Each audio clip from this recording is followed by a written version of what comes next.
Good morning, अस्सलाम वालेकुम। आज हमारा इन्वायरमेंट पार्ट इंशाल्लाह खत्म हो जाएगा।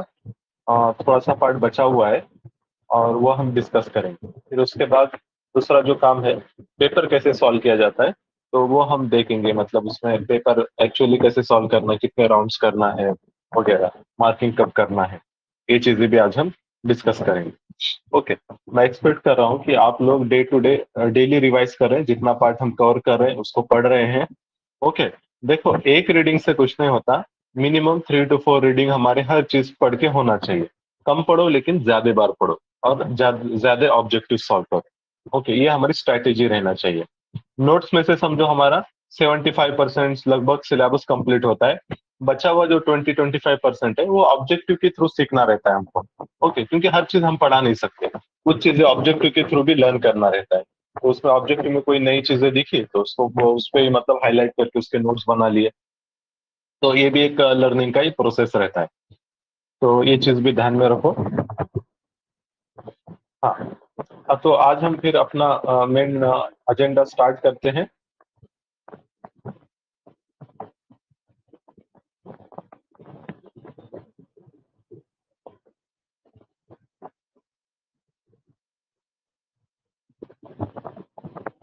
स्क्रीन दिखाई दे रही है? Yes screen sir. विजिबल है सभी को? हाँ। यस। ठीक है। तो पहले हम ब्रीफली देखते हैं कि हमने कल क्या देखा था, फिर आगे वाला पार्ट स्टार्ट करते हैं।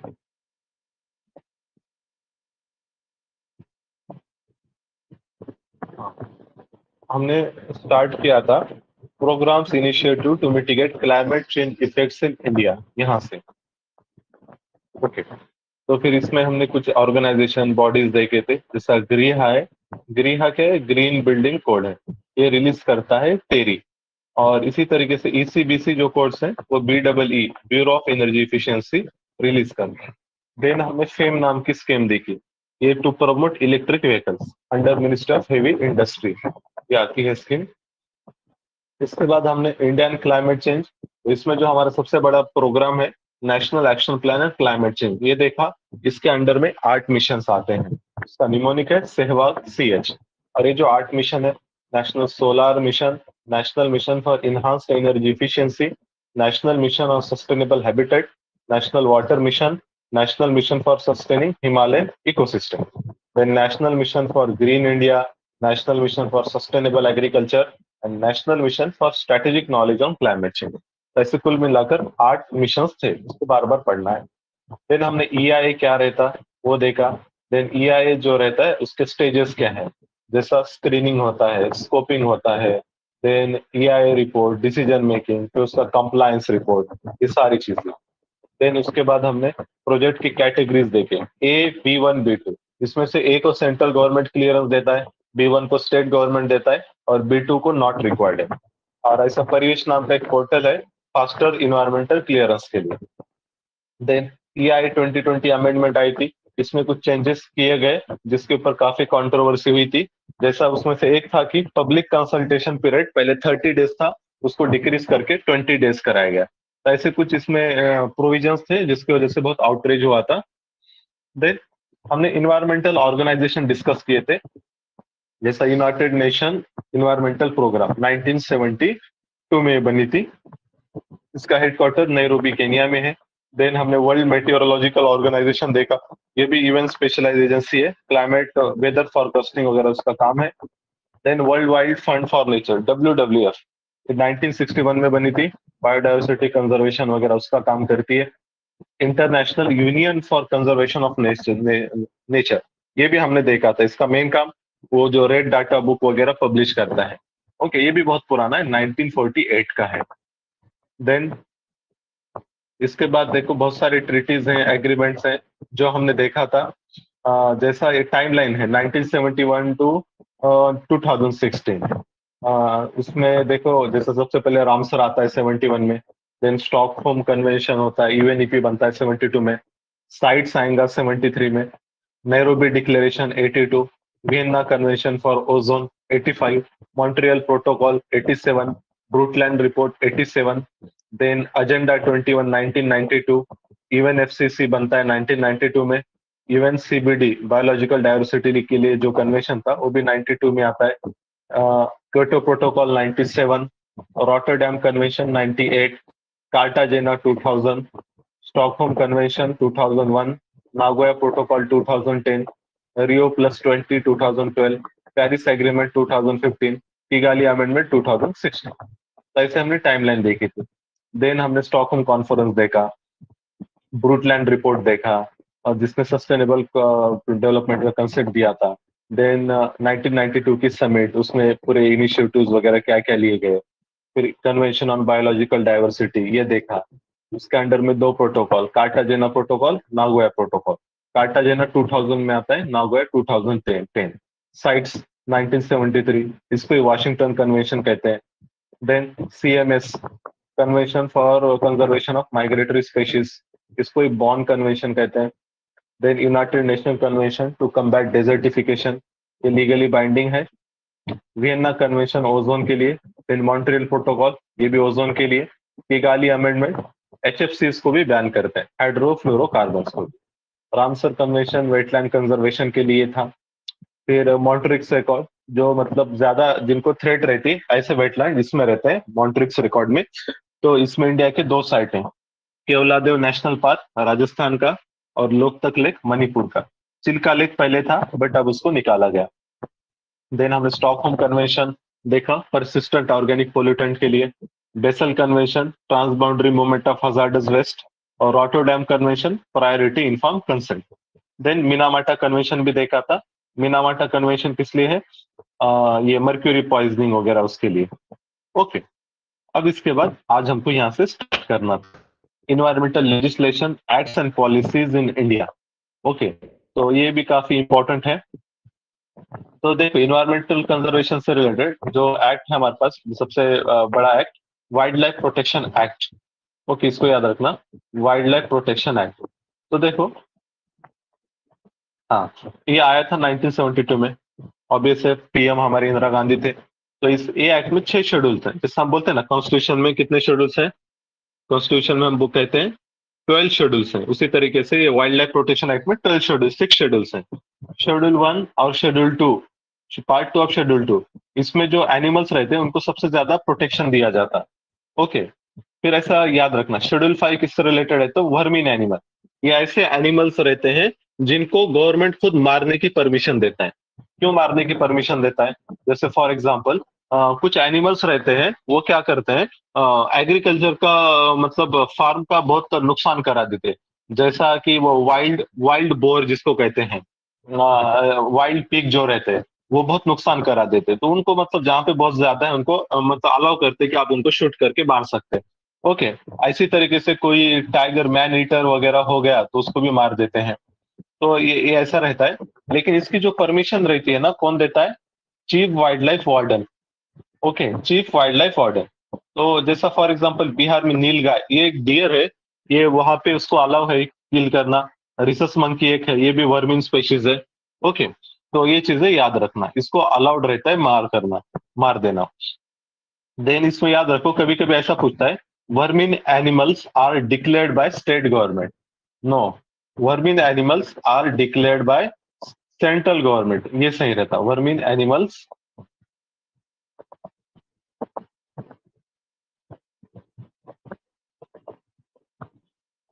Are declared by central government, और स्टेट गवर्नमेंट जस्ट रिकमेंड करता है। याद रखो, स्टेट गवर्नमेंट जस्ट रिकमेंड करेगा, सैंक्शन देने के काम central government, just recommend. Okay, ये याद रखो। फिर सेंट्रल गवर्नमेंट का पावर रहता है इसमें फाइनल, कौन सा एनिमल वर्ग में रहेगा नहीं रहेगा। देन एक शेड्यूल 6 भी याद रखना, ये एक्सोटिक प्लांट के लिए है। ऐसे प्लांट्स वगैरह जो बहुत इंपॉर्टेंट रहते हैं वगैरह, रेड सैंडर्स वगैरह, ऐसे मतलब प्रोटेक्शन वगैरह प्लांट से रिलेटेड क्या है, शेड्यूल 6 क्या है, एक्सोटिक प्लांट्स के लिए है। ये याद रखो।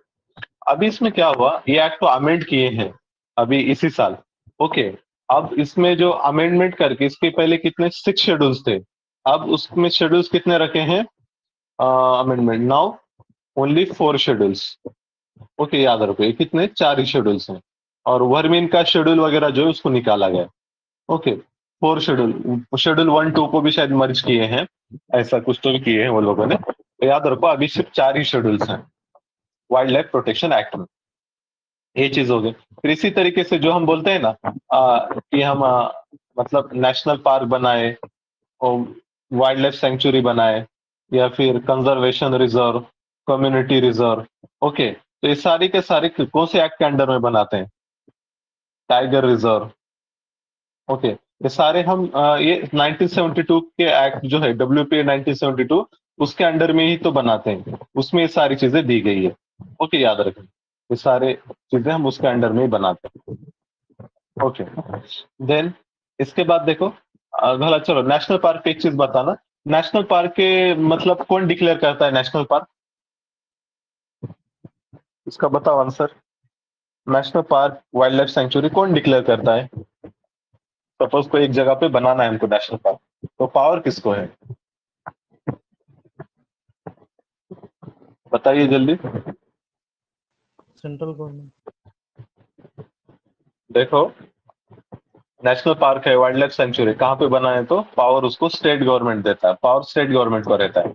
यूनियन टेरिटरी में बनाने तो बात अलग है, सेंट्रल गवर्नमेंट। अगर स्टेट में कर रहा है तो स्टेट गवर्नमेंट करता है।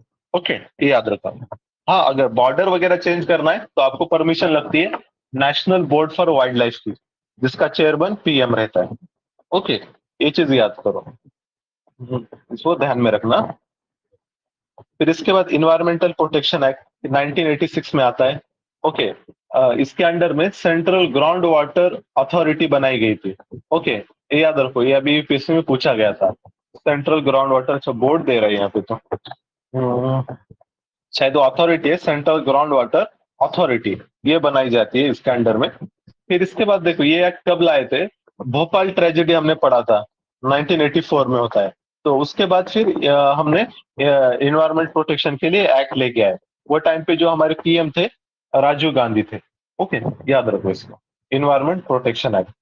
देन हम जो वेटलैंड रूल्स वगैरह ऐसा coastal sensitive zones, eco sensitive zones वगैरह ये सारे बनाते हैं ना, वो इन्वायरमेंट प्रोटेक्शन एक्ट के अंडर में बनाते हैं। देन हमारे पास एक नेशनल फॉरेस्ट पॉलिसी है 1988, मतलब इसमें फॉरेस्ट डेवलप कैसे करना, फॉरेस्ट का यूज किस तरीके से करना, तो ये सारी चीजें बताई हुई रहती है। इसका aims to have minimum 1/3 of total land area under forest. Minimum 1/3 मतलब 33% लैंड अंडर फॉरेस्ट रहना है, ये इसका टारगेट है।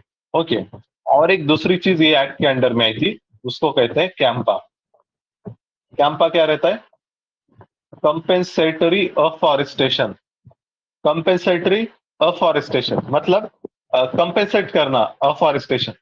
फॉर एग्जाम्पल सपोज एक कोई फॉरेस्ट है और वहां पे गवर्नमेंट कोई माइनिंग प्रोजेक्ट लाने वाली है, एक माइनिंग का प्रोजेक्ट लाना है, पर वो फॉरेस्ट उसके लिए करना पड़ेगा। फिर ऐसे केस में और प्रोजेक्ट जरूरी भी है तो क्या करेंगे, वो फॉरेस्ट ठीक है कट कर दिए, लेकिन उसके इक्विवेलेंट कोई दूसरे लैंड पे अफॉरेस्टेशन करेंगे, तो उसको कहते हैं कैंपा, कंपेंसेटरी अफॉरेस्टेशन। तो पूछता रहता है कंपेंसेटरी अफॉरेस्टेशन का फर्स्ट टाइम प्रोविजन किस में था, तो आप कहना नेशनल फॉरेस्ट पॉलिसी 1988 में फर्स्ट टाइम कैंपा के बारे में बोला गया था।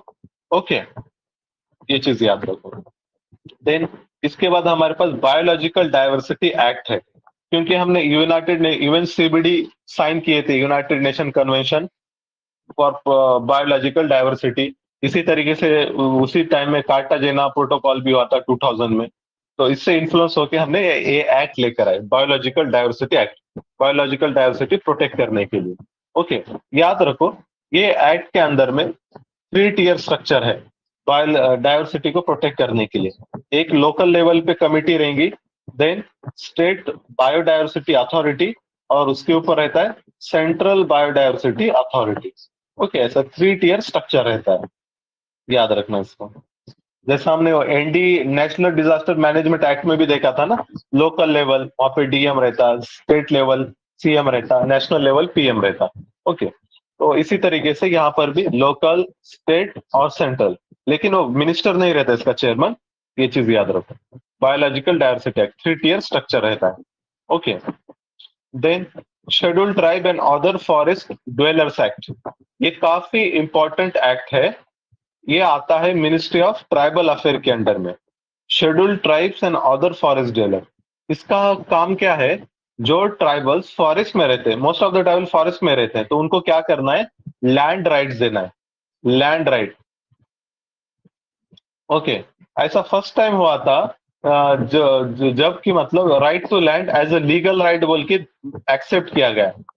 राइट टू लैंड, इसको ध्यान से देखो, right to land as legal right, मतलब ट्राइबल को लैंड देना चाहिए, इसको कायदे के जरिए एक्सेप्टेंस दिया गया। इससे पहले जो था ना, ऐसे लीगल राइट बोल के नहीं था, जिसको देना है दे देते, नहीं देना नहीं देते थे। ओके, और ट्राइबल का तो कैसा रहता है, जंगल में ही रहते हैं और पूरा सारा उनका लाइवलीहुड फॉरेस्ट रिसोर्सेज पे डिपेंड करता, पर उनको लैंड राइट नहीं दी जा रहे थे। इवन इतना किया जा रहा था कि वो जो जहाँ पे है उनको वहां से निकाला जा रहा था, वो लैंड को ग्रैब किया जा रहा था, उनके लैंड पे इंक्रोचमेंट हो रहे थे। इसी तरीके से मनी लेंडर्स वगैरह उनका एक्सप्लॉयटेशन कर रहे थे। फिर इन सारी चीजों की वजह से ये एक्ट लाया गया। ये एक्ट में कहा गया है कि मतलब जितने भी ट्राइबल्स फॉरेस्ट में रह रहे हैं उनको हम लैंड देंगे। हाँ, लेकिन जो लैंड है कितना देना है? मैक्सिमम 4 हेक्टेयर तक मिल। Hello, I am audible? मेरी आवाज आ रही है?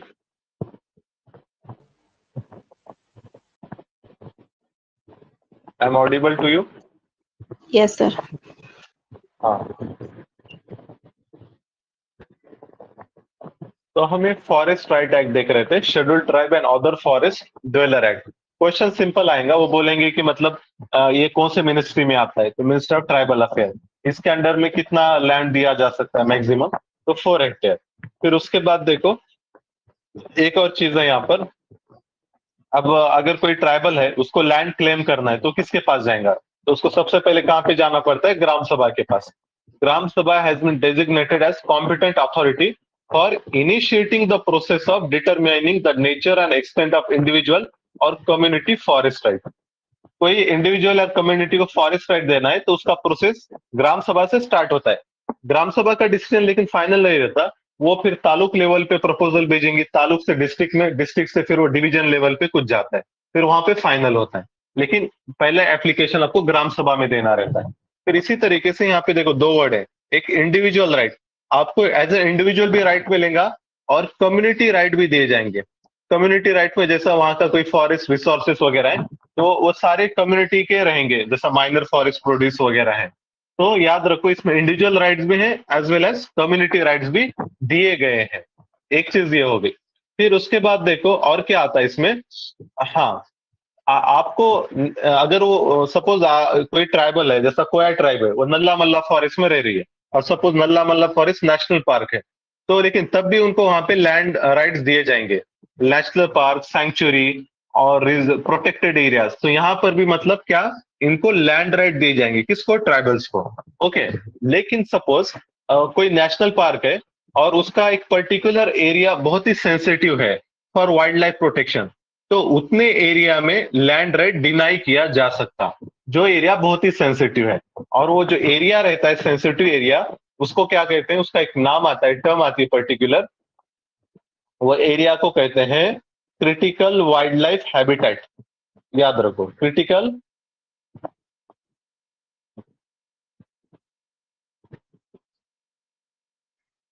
Wild life habitat. ये एरिया नेशनल पार्क का, वाइल्ड लाइफ सेंचुरी का पार्ट रहता है। और यहाँ पर इसको छोड़ के सब तरफ तुमको लैंड राइट मिलेगा, नेशनल पार्क में वगैरह किधर भी, लेकिन यहाँ पर नो लैंड राइट।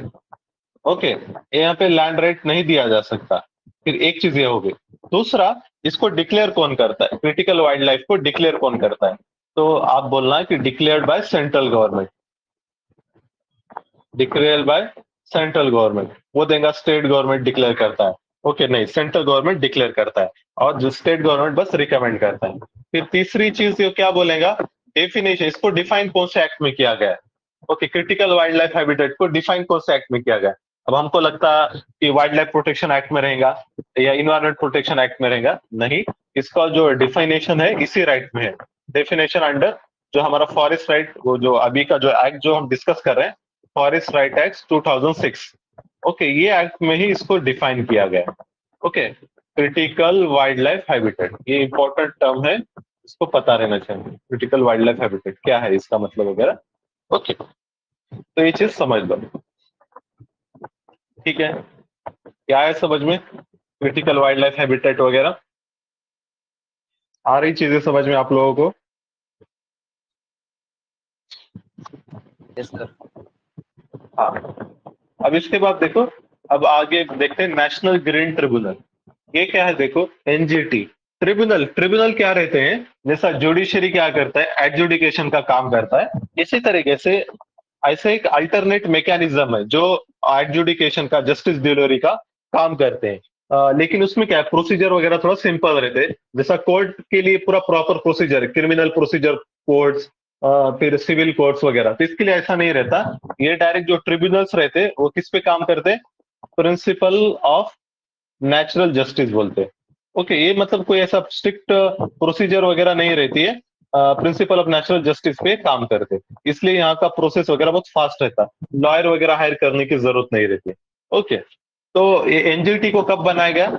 एनजीटी पहले स्टैट्यूटरी बॉडी है, establish under national green tribunal act 2010। Okay, इसमें लोग कितने रहते हैं, कंपोजिशन, एक चेयरमैन रहता है, 10 जुडिशियल मेंबर्स रहते हैं, और 10 क्या रहते हैं, एक्सपर्ट मेंबर्स रहते हैं इन्वायरमेंट का जिनको नॉलेज है। तो ऐसा कुछ 21 लोग रह सकते हैं, 1+10+10। देन इसका पर्पस क्या है, effective and expeditious disposal of cases relating to the environment protection and giving relief and compensation for the damages to the person and the property or the matter connected therewith। Faster क्या करना है, adjudication करना है। Okay, फिर इसके under में कौन से एक्ट आते हैं, जैसा water act 74, water cess act 77, forest act 1980, air act 1981, environment protection act 1986, public liability act 1991, biological diversity act 2000। अब याद रखो, ये it does not cover wild life protection act, जो अभी हमने देखा था ना 1972 का, जिसमें 7 शेड्यूल थे, वो इसमें नहीं आता। 6 शेड्यूल थे, वो इसमें नहीं आता, इतना याद रखो। वाइल्ड लाइफ प्रोटेक्शन एक्ट 1972 इसके अंडर में नहीं आता है। ओके, ये चीज समझो। और इसी तरीके से और एक चीज याद रखो, India was not the first country to have NGT, India was third country, third country to have NGT, national green tribunal. फिर इंडिया से पहले कौन थे, इंडिया से पहले ऑस्ट्रेलिया था, और न्यूजीलैंड।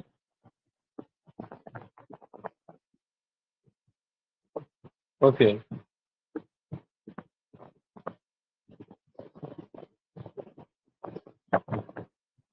तो इंडिया, वो देंगे स्टेटमेंट में, India was the first country to establish,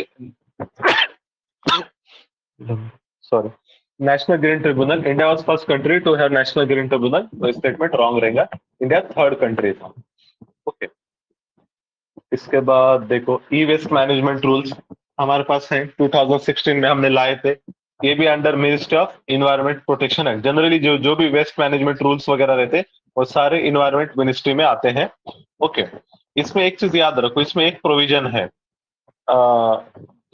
extended producer responsibilities को कहते हैं, ईपीआर। ईपीआर मतलब क्या रहता है, सपोज मेरे पास सैमसंग का मोबाइल है। ओके, अब मैं उसको 2-3 साल यूज किया, फिर वो खराब हो गया, अब मैं इसको क्या करूंगा, फेंक दूंगा। तो लेकिन अब जब उसका खराब हो गया, तो अब क्या रहता है, कंपनी की जिम्मेदारी है कि वो उसको कलेक्ट करे और उसको रिसाइकल करे, रिप्रोसेस करे। तो जो मैन्युफैक्चर है वही जिम्मेदार रहेगा वो प्रोडक्ट का लाइफ साइकिल खत्म होने के बाद उसको रिप्रोसेस करने के लिए। तो इसको हम कहते हैं extended producer responsibility. Okay, extended producer responsibility means whoever is the manufacturer has the responsibility to recycle the product once its life cycle is completed। Okay, याद रखना। तो हमारा e waste as well as plastic waste के rules जो है ना हमारे, उनमें भी ये प्रोविजन है, इसको याद रखें। देन हाँ, इसके बाद ऐसे ये भी है, बायोलॉजिकल वेस्ट मैनेजमेंट रूल्स भी है हमारे पास, जो मेडिकल वेस्ट वगैरह रहता है। तो इसी तरीके से सॉलिड वेस्ट मैनेजमेंट रूल्स हैं, ये सारे हैं। इसके बाद देखो, नेशनल बायोफ्यूल पॉलिसी, ये 2018 में आई थी। इसमें क्या करना था, बायोफ्यूल पॉलिसी में, बायोफ्यूल जैसा हम क्रूड ऑयल वगैरह यूज करते हैं, फॉसिल फ्यूल रहते हैं। बायोफ्यूल मतलब हम क्या करते हैं, प्लांट्स का, एनिमल्स का यूज करके फ्यूल बनाते हैं और उसके जरिए व्हीकल इंजन में यूज करते हैं। तो देखो दो टाइप के बायोफ्यूल रहते हैं, एक रहता है इथेनॉल, दूसरा रहता है डीजल, बायोडीजल। इथेनॉल हम पेट्रोल में यूज कर सकते हैं और बायोडीजल हम डीजल इंजन में यूज करते हैं। लेकिन इसका फायदा क्या है, ये इको फ्रेंडली है, इससे पोल्यूशन कम होता है। दो चीजें रहती है, एक पोल्यूशन कम होना, एक रहता है पोल्यूशन खत्म होना। तो याद रखो पोल्यूशन खत्म होना ये बहुत मुश्किल काम है। जनरली जो भी हम बायोफ्यूल वगैरह यूज करते हैं इसमें कम होता है। तो याद रखो ऐसा रिडक्शन ऑफ पोल्यूशन बोला तो ठीक है, और अगर बोला इलिमिनेशन ऑफ पोल्यूशन इससे होता है तो वो रॉन्ग हो जाएगा स्टेटमेंट। इलिमिनेशन नहीं होता, पोल्यूशन थोड़ा तो भी रहेगा ही। ओके, तो देखो हमारा जो टारगेट है, हम क्या करने वाले हैं, 20% ethanol blending in petrol by 2025 तक करना है, और 5% बायोडीजल ब्लेंडिंग। ब्लेंडिंग मतलब मिक्स करना। सपोज हमारे पास क्या है, 1 लीटर हम पहले पेट्रोल यूज कर रहे थे, अब क्या करेंगे, वो 800 ml पेट्रोल और उसमें 200 ml इथेनॉल मिक्स करेंगे। ओके, जिसकी वजह से क्या होगा, थोड़ा सा इफिशियंसी कम होगी पर वो इको फ्रेंडली रहेगा। ओके, याद रखो बायोडीजल का सेम 5% बायोडीजल ब्लेंडिंग करना है। फिर इसके बाद ये जो बायोफ्यूल्स है ना, इनके 4 टाइप के रहते हैं, first generation, second generation, third generation और फोर्थ जनरेशन। तो वो क्या रहता है वो भी हम देखते हैं। ये चार्ट देख लो जरा, एक बार पढ़ो इसको।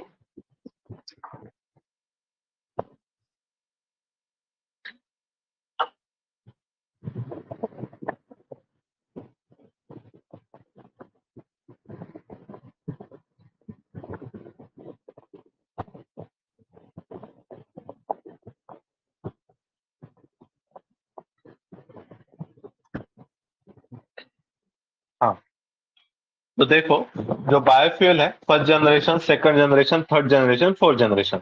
फर्स्ट जनरेशन मतलब क्या रहता है, ऐसे बायोफ्यूल जो हम डायरेक्टली क्या कर रहे हैं, फूड क्रॉप से बना रहे हैं। फर्स्ट जनरेशन क्या रहता है, produce from food crops. Okay, जैसा फॉर एग्जांपल शुगर से हम बना रहे हैं, या फिर व्हीट से बना रहे हैं, कॉर्न से बना रहे हैं, मतलब इसको थोड़ा सड़ा के बनाते हैं फिर बायोफ्यूल। तो जिसमें हम फूड क्रॉप यूज कर रहे हैं तो उसको हम क्या बोलेंगे, first generation. Second generation biofuel में क्या रहता है, हम जो बनाते हैं नॉन फूड क्रॉप से बनाते हैं। नॉन फूड क्रॉप से हम सेकंड जनरेशन बायोफ्यूल बनाते हैं। जैसा उड़ है, उड़ खाने के लिए थोड़ी इस्तेमाल करते हैं, या फिर वो स्ट्रॉ, स्ट्रॉ मतलब वो क्रॉप का जो स्ट्रॉ रहता है आफ्टर वो हार्वेस्टिंग जो बचता है ना उसका, जिसको स्टेम वगैरह कहते हैं, स्ट्रॉ। देन ग्रास है, देन वेस्ट है, इसका यूज करके अगर हम बायोफ्यूल बना रहे तो उसको हम बोलेंगे सेकंड जनरेशन। ओके, याद रखो नॉन एडिबल।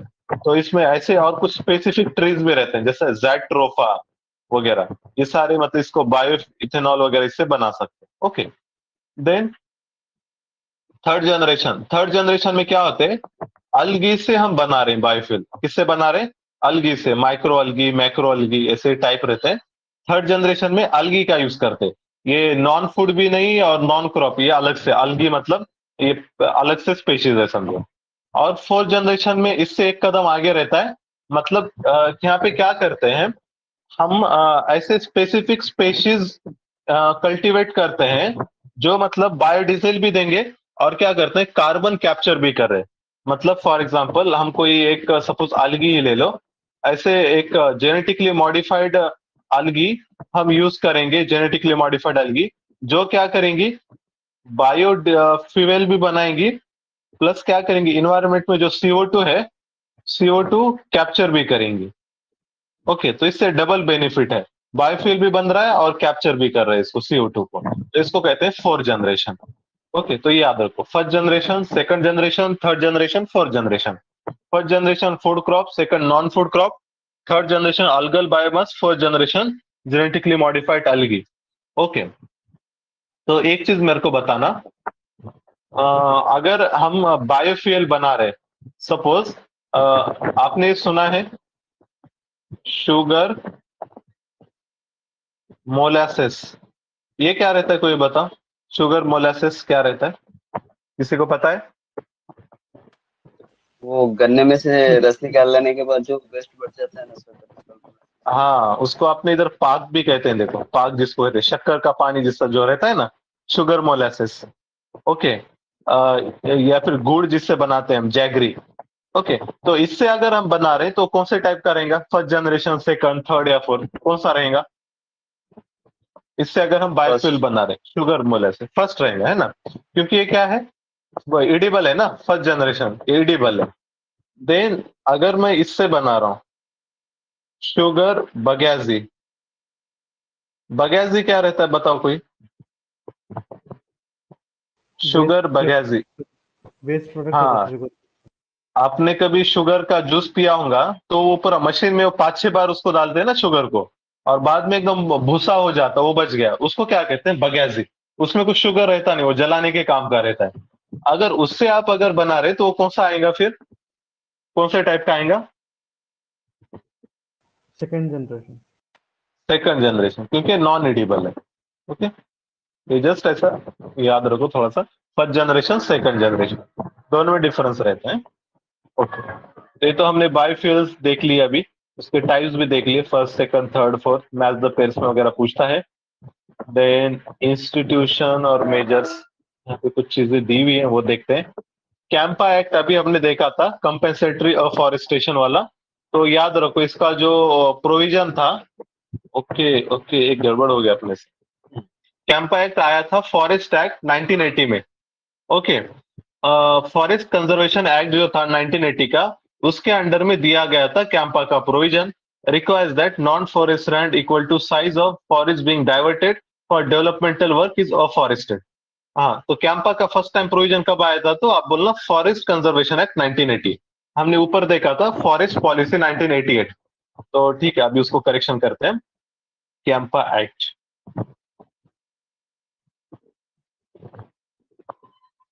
हाँ, Campa act first time provision वो फॉरेस्ट एक्ट 1980 में आया था, नॉट इन 1988 फॉरेस्ट पॉलिसी। यहाँ पे दूसरी चीज आई है कोई एक, वो भी हम मैं आपको बताता हूँ। ठीक है, यहाँ पे कौन सी टर्म आई थी पता है? नेशनल फॉरेस्ट पॉलिसी, एक टर्म थी JFM, मतलब जॉइंट फॉरेस्ट मैनेजमेंट। ये कंसेप्ट नेशनल फॉरेस्ट पॉलिसी ने दिया था। ओके, इसमें क्या करते हैं? जॉइंट फॉरेस्ट मैनेजमेंट, यहाँ पर इसका पर्पस क्या है? इन्वॉल्विंग लोकल कम्युनिटी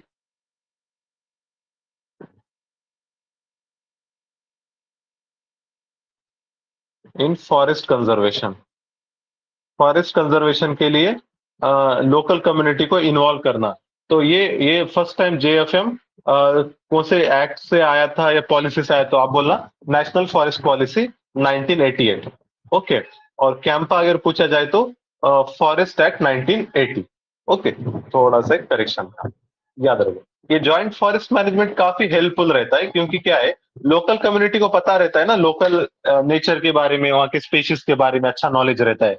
और जो फॉरेस्ट ऑफिसर्स रहते हैं तो बाहर से आए हुए रहते हैं, तो अगर वो इनकी हेल्प लेके काम करते हैं तो उससे क्या होता, मतलब फॉरेस्ट अच्छे से कंजर्व होता और उसका मैनेजमेंट करना भी आसान रहता।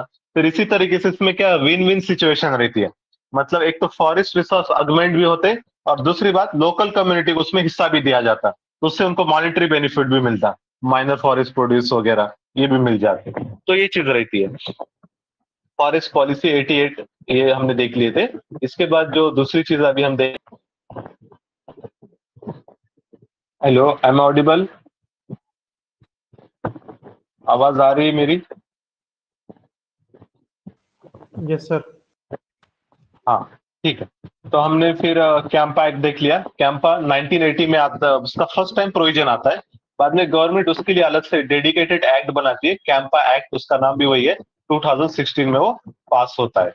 ओके, याद रखो। फिर इसके बाद देखो, फिर कभी कभी ये ऑप्शन रहता है, अब जैसा अब प्राइवेट कंपनी है, उनके पास टाइम नहीं रहता वो नया फॉरेस्ट बना के, मतलब उसको पूरा ध्यान देना वगैरह, तो ये क्या करते हैं, उतना जो पैसा, जितना पैसा लगता है उतना फॉरेस्ट बनाने के लिए, वो गवर्नमेंट को दे देते हैं। गवर्नमेंट उसको एक फंड में जमा करता है, जिसको कैंपा फंड कहते हैं, और वो फंड में फिर उसको यूटिलाइज होता है। ओके, वो पैसा वो फंड में जमा करते हैं, फिर वो गवर्नमेंट खुद अपने तरीके से फिर वो फॉरेस्ट के लिए कुछ स्कीम्स वगैरह लेके आता है। देन जॉइंट फॉरेस्ट मैनेजमेंट अभी हमने देखा, इसमें लोकल कम्युनिटी को इन्वॉल्व करते हैं फॉरेस्ट कंजर्वेशन में, और फर्स्ट टाइम इसको प्रपोज किया गया था फॉरेस्ट पॉलिसी 1988 में। देन इसके बाद और एक टर्म है सोशल फॉरेस्ट्री। अब ये भी इसके बारे में पूछा जाता है। पहले ये तो क्या रहता है, सोशल फॉरेस्ट्री, नाम में सोशल है, तो इसमें क्या करना है, ये जॉइंट फॉरेस्ट में फॉरेस्ट मैनेजमेंट जैसा ही है, तो लोगों को इन्वॉल्व करना है अफॉरेस्टेशन के काम में, अफॉरेस्टेशन। ओके। तो इसका जो फर्स्ट टाइम प्रोविजन था सोशल फॉरेस्ट्री का, तो नेशनल कमीशन ऑन एग्रीकल्चर, एक कमीशन बिठाए थे, उसने दिया था, और ये आई थी टर्म 1976 में, नेशनल कमीशन ऑन एग्रीकल्चर। तो उसने फिर ये कंसेप्ट लेकर आए सोशल फॉरेस्ट्री का। अब देखो सोशल फॉरेस्ट्री जो है, इसके टाइप्स हैं। ये देखो सोशल फॉरेस्ट्री, इसके तीन type, rural forestry, urban forestry, farm forestry. Rural forestry मतलब क्या, रूरल एरियाज में वगैरह जो खाली लैंड है, एग्रीकल्चर लैंड है, वहां पे फॉरेस्ट ट्री प्लांट करना, उसको रूरल फॉरेस्ट्री।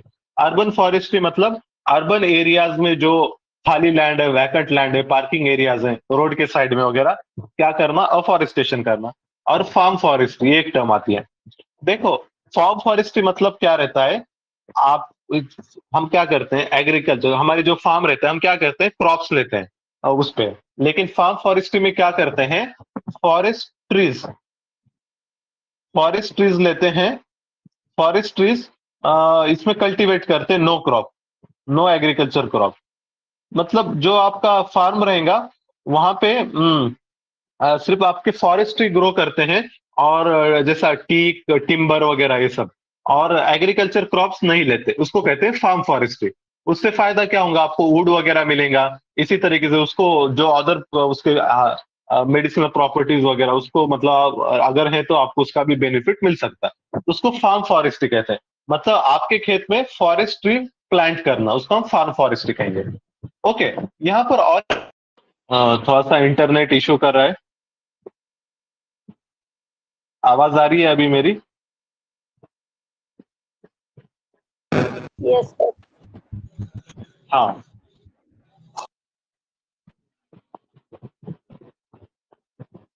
हम लोग सोशल फॉरेस्ट्री डिस्कस कर रहे थे। सोशल फॉरेस्ट्री के अलग अलग टाइप हैं, rural forestry, urban forestry, farm forestry. तो रूरल फॉरेस्ट्री में देखो दो type, community forestry, agro forestry. Community forestry मतलब सिंपल है, जो कम्युनिटी लैंड रहता है विलेज में, तो वो लैंड पे मतलब फॉरेस्ट ट्रीज वगैरह प्लांट करना, उसको कहते हैं कम्युनिटी फॉरेस्ट्री, जैसा वो पास्चर लैंड वगैरह रहता है। एग्रो फॉरेस्ट्री मतलब क्या कहते हैं, ये आपका अगर फार्म है, तो मतलब एग्रीकल्चर लैंड है आपका, तो उसके जो बॉर्डर्स रहते हैं, बॉर्डर्स वगैरह, उसके ऊपर आप लोग क्या करते हैं, फॉरेस्ट ट्रीज वगैरह कल्टीवेट करते हैं, तो उसको कहते हैं मतलब एग्रो फॉरेस्ट्री। एग्रो फॉरेस्ट्री जो फार्म में खाली स्पेसेस है, वहां पे फॉरेस्ट्री लगाना, मतलब एग्रो फॉरेस्ट्री।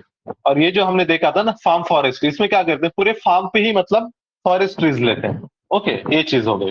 देन इसके बाद देखो, अर्बन फॉरेस्ट्री से रिलेटेड एक गवर्नमेंट स्कीम चला रहा है। अर्बन फॉरेस्ट्री मतलब अर्बन एरियाज में जो वैकेंट लैंड है, वहां पे फॉरेस्ट वगैरह बनाना है, तो उसके लिए गवर्नमेंट जो स्कीम चला रहा है, स्कीम का नाम है नगर वन स्कीम। नगर मतलब सिटीज, और वन मतलब वहां पे फॉरेस्ट ट्रीज वगैरह लगा रहे हैं वैकेंट लैंड में, पार्किंग एरियाज में, रोड के साइड में। और इसके लिए एक टेक्नोलॉजी यूज करते हैं, मियावाकी मेथड। यूपीएससी का क्वेश्चन है इस साल का, मियावाकी मेथड। इसमें क्या करते हैं पता है, कम जगह में ज्यादा ट्रीज ग्रो करते हैं। आप में से कोई हैदराबाद से है, हैदराबाद से है कोई आप में से अभी यहाँ पे जो है यस सेशन सर। में? आप वो Yes, sir. पब्लिक गार्डन में गए हैं? पब्लिक गार्डन, हाँ सर। वहां पर जो है हज हाउस के पास ही है ना पब्लिक गार्डन, तो हाँ अंदर आप घूमे होंगे, तो वहां पे एक पार्क है छोटा सा, और वहां पे लिखा हुआ है मियावाकी मेथड से इनको ग्रो किया गया है। ओके। मियावाकी जापान की टेक्निक है, और इसमें क्या करते हैं, कम जगह में ज्यादा ट्रीज लेते हैं, और इसके लिए लोकल स्पेशीज ही लेते हैं, कोई फॉरेन स्पेशीज यूज नहीं करते, लोकल स्पेशीज, और प्रॉपर स्पेस मैनेजमेंट रहता है इसमें। तो याद रखो, पूछेगा मियावाकी मेथड किससे रिलेटेड है, नीचे देगा वाटर मैनेजमेंट और ऐसे अलग अलग चीजें, हेल्थ पॉलिसी वगैरह, ऐसा कुछ नहीं है। ये है forest, afforestation, urban afforestation, afforestation के लिए। ओके, याद रखो ये वर्ड, ठीक है। इसके बाद देखो और क्या है यहाँ पर, इंडियन इन्वायरमेंटल ऑर्गेनाइजेशन। ये कुछ इन्वायरमेंटल ऑर्गेनाइजेशन है जो हमको पता रहना चाहिए, जैसा कि फॉर एग्जांपल एक है animal welfare board. Okay, animal welfare board ये स्टैट्यूटरी बॉडी है और इसमें देखो एक हमारे बहुत एक्टिविस्ट थे फेमस, रुक्मिणी देवी अरुणाबले, अरुण डाले, इन्होंने इसके लिए बहुत मतलब एक्टिविज्म किया था, तो ये बॉडी बनाई गई। एनिमल वेलफेयर बोर्ड, आपको नाम से ही समझ में आएगा, ये एनिमल्स के वेलफेयर के पॉलिसी वगैरह रिलेटेड ये काम करेगा। और इसको जो बनाया गया under prevention of cruelty to animals act, prevention of cruelty to animal act 1960, इसमें बनाया गया। ओके, और ये अंडर आती है मिनिस्ट्री ऑफ इन्वायरमेंट फॉरेस्ट, और इसका जो हेडक्वार्टर है बल्लभगढ़ इन फरीदाबाद। ओके, ये याद रखो, इट इज एडवाइजरी बॉडी और it provide grant to animal welfare organisation, जो जैसे एनजीओ वगैरह रहते हैं जो एनिमल वेलफेयर के लिए काम कर रहे हैं। जैसा आपने एक सुना होगा पेटा, वो एनिमल वेलफेयर की बॉडी है, एक एनजीओ है। ऐसे जो एनजीओ वगैरह है उनको पैसा देते हैं। ओके, प्रोवाइड ग्रांट्स, और ये एडवाइजरी बॉडी है। ठीक है, इसके बाद ये सेंट्रल जो अथॉरिटी अपने कुछ काम की नहीं है। हाँ, तो वैसे लेकिन याद रखो इसका जो चेयरमैन रहता है जू अथॉरिटी का, ये मिनिस्टर रहता है, minister of environment. Okay, then इसके बाद national Ganga river basin authority, अभी हम प्रोजेक्ट चला रहे ना नमामि गंगा वगैरह, गंगा रिवर को उसके ट्रिब्यूटरीज को क्लीन करने के लिए, तो उसके बारे में यहाँ पे याद रखो इसका चेयरमैन प्राइम मिनिस्टर रहता है और यूनियन मिनिस्टर्स भी रहते हैं, और जो स्टेट से गंगा जाती है वहां के चीफ मिनिस्टर भी रहते हैं इसमें। अब ये बॉडी को रिप्लेस किया गया, अब इसके बजाय जो बॉडी है ना उसका नाम है नेशनल गंगा काउंसिल, इसको रिप्लेस किया गया नेशनल गंगा काउंसिल से, और नेशनल गंगा काउंसिल का चेयरमैन है पीएम। ओके, एनजीआरबीए को रिप्लेस किया गया नेशनल गंगा काउंसिल से। ओके, इसके बाद देखो national board for wildlife, ये थोड़ा सेम ही लगता है, अभी हमने जो देखा था ना wildlife board of India, sorry animal welfare board और national board for wildlife, ये सेम ही दिखता है, पर ये सेम है नहीं। क्या डिफरेंस है? इसको जो बनाया गया national board for wild life under wild life protection act 1972, और जो ऊपर वाली बॉडी थी उसको बनाया गया था cruelty prevention of cruelty to animal 1960। अब इसकी दूसरी चीज इंपॉर्टेंट क्या है, इसका चेयरमैन प्राइम मिनिस्टर है, उसका कोई एनजीओ सोशल एक्टिविस्ट रहता है एनिमल वेलफेयर बोर्ड का, इसका पीएम खुद उसका चेयरमैन, और vice chairman minister of environment रहता है। इसका काम क्या है? It serves as apex body to review all the wild life related matters and approve the project in and around national park and sanctuary. कोई नेशनल पार्क के आसपास कोई प्रोजेक्ट बनाना है वगैरह तो ये अप्रूवल ये देता है। इसी तरीके से नेशनल पार्क के बॉर्डर वगैरह चेंज करना है, डिक्लेयर तो स्टेट गवर्नमेंट करेगा, लेकिन अगर बॉर्डर वगैरह चेंज करना है तो इनकी परमिशन चाहिए, national board for wild life की। ओके, तो ये चीजें हैं। फिर इसके बाद देखो यहाँ पर इसके बाद जो पार्ट है wild life conservation efforts in India, इनके बारे में दिया गया है। वाइल्ड लाइफ प्रोटेक्शन के लिए इंडिया में कौन से और स्कीम चल रहे हैं, जैसा हम क्या कर रहे हैं प्रोजेक्ट टाइगर। ओके, ये चला रहे हैं, तो इसमें क्या आता है, इसको लॉन्च किया गया 1973 में, प्रोजेक्ट टाइगर को, नाम से ही आप समझ सकते टाइगर को कंजर्व करना है। ओके, और ये भी आता है वाइल्ड लाइफ प्रोटेक्शन एक्ट के अंडर में इसको बनाते हैं, और इसके अंडर में एक बॉडी बनाई गई नेशनल टाइगर कंजर्वेशन अथॉरिटी, इसको ये बनाएगी, इसका चेयरमैन मिनिस्टर ऑफ इन्वायरमेंट रहता है। और फिर इसके साथ देखो इसके अंडर में बहुत सारे टाइगर रिजर्व बनाए गए, अराउंड अभी 53 टाइगर रिजर्व हैं, उनकी लिस्ट हम देखेंगे। दूसरी चीज, India resolve to double the tiger population as per Saint Petersburg declaration, एक डिक्लेरेशन है सेंट पीटर्सबर्ग नाम का, तो वो पूछेगा सेंट पीटर्सबर्ग डिक्लेरेशन किससे रिलेटेड है, तो ये फॉर डबलिंग टाइगर पॉपुलेशन इसके लिए है, ये लो आप लोग याद रखना। ओके, देन इसके बाद देखो प्रोजेक्ट एलिफेंट भी हम चला रहे हैं, एलिफेंट को प्रोटेक्ट करने के लिए। तो इसमें देखो 1992 में इसको लॉन्च किया गया था, इसके अंडर में एलिफेंट कॉरिडोर हम बनाते हैं। एलिफेंट कॉरिडोर मतलब एलिफेंट को एक जगह से दूसरी जगह जाने के लिए थोड़ा सा पैसेज वगैरह बनाना। ओके, अक्सर क्या होता है रेलवे ट्रैक्स वगैरह जाते हैं तो उसमें काफी सारे एलिफेंट वो ट्रेन से मतलब एक्सीडेंट होके मारे जाते हैं। ओके, गवर्नमेंट और कुछ स्कीम भी चला रहा है, जैसा माइक नाम की स्कीम है, MIKE, monitoring illegal killing of elephant, ये साइट्स के अंडर में आता है, साइट जो देखा था हमने 1973 का वॉशिंगटन कन्वेंशन। और इंडिया जो स्कीम चला रहा है हाथी मेरे साथी, ये जैसा मूवी था ये स्कीम भी है, हाथी मेरे साथी, by ministry of environment forest in partnership of wild life trust, ये चीज एक याद रखो। फिर इसके बाद देखो वल्चर के लिए भी हम बहुत सारे प्रोजेक्ट चला रहे हैं, वो एक पूछता है, देखो वल्चर की क्या हो रही, पॉपुलेशन बहुत कम हो गई, इसके ऊपर रिसर्च किया गया कि ये वल्चर इतने क्यों, मतलब पॉपुलेशन कम क्यों हो रही। तो रिसर्च के बाद समझ में आया कि एक डाइक्लोफिनेक नाम का ड्रग है, ये पेन किलर है, और इसका यूज होता है एनिमल्स में।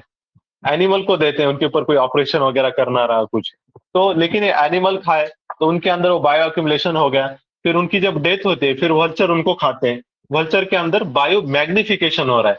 ओके, और उसकी वजह से उनका किडनी फेल हो रहा है और वल्चर की डेथ हो रही है। तो याद रखो डाइक्लोफिनेक एक रीजन है वल्चर की पॉपुलेशन कम होने का। Okay, then one horn rhino. इंडिया में देखो एक ही टाइप के राइनो स्पीशीज है जिसको कहते हैं वन हॉर्न राइनो। तो इसको कितने हॉर्न रहेंगे, फिर एक रहेगा क्या दो रहेंगे? वन हॉर्न राइनो को हॉर्न्स कितने हैं बताओ? One. वन है, वन हॉर्न नाम में लिखा है तो वन ही रहेगा। हाँ, और अफ्रीकन राइनो वगैरह जो रहते हैं ना उनको दो रहते हैं, और इंडियन राइनो को एक ही हॉर्न रहता है। और इसका आईयूसीएन स्टेटस क्या है राइनो का? Vulnerable. आयु, हाँ याद रखो vulnerable, it is vulnerable. Then okay, इसके लिए जो गवर्नमेंट स्कीम चला रहा है Indian rhino vision 2020, department of environment and forest Assam. ये मिनिस्ट्री ऑफ इन्वायरमेंट का प्रोजेक्ट नहीं है, तो ये किसका प्रोजेक्ट है? Department of environment and forest. Central government में मिनिस्ट्री रहती है, मिनिस्ट्री बोलते हैं, और स्टेट गवर्नमेंट में जो मिनिस्ट्री रहती है उसको डिपार्टमेंट बोलते हैं। ओके, ऐसा याद रखो, department of home, department of consumer affair, department of health, ऐसा रहता है स्टेट में। देन इसका टारगेट क्या है? Increase rhino population from 2000 to 3000। Okay, 3000 तक बढ़ाना है, ये चीज होगी। फिर देखो दूसरी, अभी पॉपुलेशन से याद रखना, टाइगर के बारे में अगर पूछा जाए तो टाइगर की जो सेंसस रहती है, इसको सेंसस ईच 4 ईयर, हर 4 साल में इसकी सेंसस होती है टाइगर का काउंट। और अभी सबसे ज्यादा टाइगर कहाँ पे है? सबसे ज्यादा टाइगर एमपी में है, मध्य प्रदेश, और सेकंड नंबर पे कर्नाटका है। ये याद रखो, नंबर याद रखने की जरूरत नहीं, बस सबसे ज्यादा एमपी में, देन कर्नाटका। फिर इसी तरीके से एलिफेंट की बात अगर की जाए तो इनका जो सेंसस, ठीक है, हाईएस्ट कहाँ पे है एलिफेंट, याद रखो ये कर्नाटका में। Okay, then one horn rhino देखा हमने। देन उसके बाद सिक्योर हिमालय, ये स्कीम है, ये खास इसलिए है, focus area of the project is protection of snow leopard and other endangered species and their habitat. Secure Himalaya scheme किसके लिए है? तो स्नो लियोपर्ड को प्रोटेक्ट करने के लिए। और इसको लॉन्च किसने किया? मिनिस्ट्री ऑफ इन्वायरमेंट, फॉरेस्ट और UNDP, united nation development programme. Snow leopard से रिलेटेड एक डिक्लेरेशन है, उसका नाम भी याद रखना। वो डिक्लेरेशन को कहते हैं बिश्केक डिक्लेरेशन। ये सेंट्रल एशिया में एक सिटी है। Bishkek declaration is related to snow leopard. Snow को हिंदी में क्या कहते हैं? स्नो को, स्नो जो होता है उसको हिंदी में क्या कहते हैं? गेस करो, स्नो को क्या कहते हैं हिंदी में? हिम कहते हैं। तो ये याद रखो, it is a state animal of Himachal Pradesh. Snow leopard is state animal of Himachal Pradesh. और ऐसे ही एक चीज और याद रखो, और एक टाइप का लियोपर्ड रहता है जिसका नाम रहता है clouded, clouded leopard. Okay, cloud को क्या कहते हैं हिंदी में? मेघ कहते हैं, मेघ। तो ये किसका स्टेट एनिमल है? State animal of Meghalaya.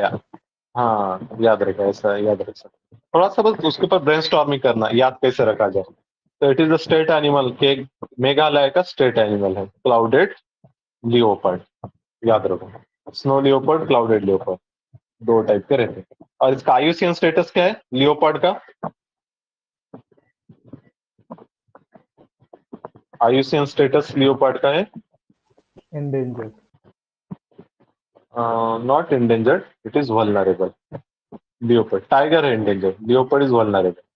Okay, leopard, one horn rhino, olive ridley turtle, ये सारे क्या है, वल्नरेबल है. Okay, then sea turtle project, ये ऑलिव रिडले टर्टल के लिए लाया गया था. ओके, ऑलिव रिडले टर्टल ये ओडिशा कोस्ट पे आता है हर साल, ओडिशा आंध्रा, और ये आके वहां पे नेस्लिंग करते हैं, एग लेइंग करते हैं. ओके, बहुत मास क्वांटिटी में आते हैं. तो ये जो कलेक्टिवली जो आते हैं समुंदर से लैंड में ओडिशा के कोस्ट पे, वो जो उनका मूवमेंट रहता है ना, उसको एरीबाडा कहते हैं. एरीबाडा मतलब movement of olive ridley turtle on the coast. Okay, उसको एरीबाडा, वो टर्म याद रखो. फिर वो एक सवाल बोलेगा, olive ridley turtle are found only in Indian ocean.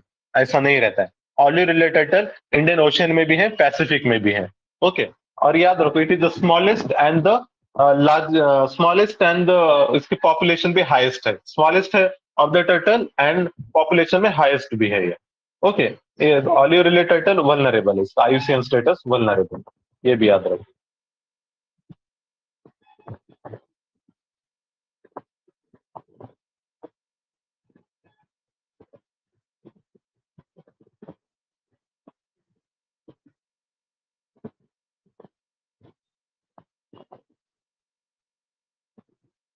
ठीक है, अब देखो अब क्या करते हैं. हाँ, ये हो गया ऑलिव रिलेटेड टर्टल वगैरह देखा हमने. देन उसके बाद प्रोजेक्ट हंगुल. हंगुल इसको कश्मीरी स्टैग भी कहते हैं. ओके, ये याद रखो, ये क्रिटिकली इंडेंजर्ड है, क्रिटिकली इंडेंजर्ड. तो इसके लिए हमने प्रोजेक्ट चला है, project hangul. Okay, Kashmiri Stag भी इसको कहते हैं.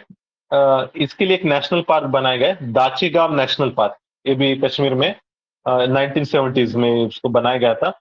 ओके, दाचीगाम नेशनल पार्क याद रखना इसको. Okay, then dolphin. डॉल्फिन याद रखो, डॉल्फिन जो हमारे इंडिया में इरावडी डॉल्फिन, गंगेटिक डॉल्फिन, और इसी तरीके से इंडस डॉल्फिन, तो बहुत सारे दो तीन टाइप के डॉल्फिन है. ये सारे के सारे क्या इंडेंजर्ड है, डॉल्फिन इंडेंजर्ड है. और इसमें देखो, dolphin is national aquatic animal of India. ये गंगेटिक रिवर में मिलता है. गंगेटिक रिवर की जो डॉल्फिन है उसको सूसू भी कहते हैं. ये सूसू ऐसा आवाज करती है. और याद रखो इट इज अ ब्लाइंड, उसको आंखें नहीं रहती ये गंगेटिक डॉल्फिन को. तो ये बेस्ड ऑन वो साउंड वेव रिफ्लेक्ट वगैरह करती है और उससे डिटेक्ट करती है कोई हर्डल ऑब्स्टेकल है क्या. तो इसके यही रीजन है कि वो जो हम नेशनल वाटरवे प्रोजेक्ट 1 जो बना रहे हैं ना, उसको इन्वायरमेंटलिस्ट अपोज कर रहे हैं, क्योंकि वो गंगा रिवर से जाता है और वहां पे शिप की मूवमेंट वगैरह बढ़ेंगी तो इनके एक्सीडेंट हो सकते हैं ये डॉल्फिन के.